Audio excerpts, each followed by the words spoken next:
कि शुएब भाई हमारे अंदर टैलेंट है पाकिस्तानियों में।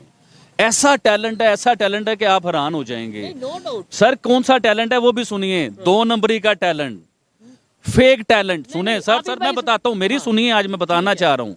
कोई इंसान तरक्की कर रहा हो, ठीक है। कोई जब तक आप अपने अंदर एप्रिशिएट करना नहीं ना सीखेंगे, ठीक है। जैसे मैं इंडिया को एप्रिशिएट कर रहा हूँ, हमारा हमसाया ऐसे है, ही है। हमारा टीवी कहता है कि वो दुश्मन है, हाँ। हम कहते हैं कि वो दुश्मन नहीं है यार, वो तो कमाल कर रहे हैं वो लोग। ऐसे ही है। इसी तरह ही हमारे पाकिस्तान में कुछ लोग हैं जो तरक्की करते हुए को बर्दाश्त नहीं कर सकते। ऐसे ही है।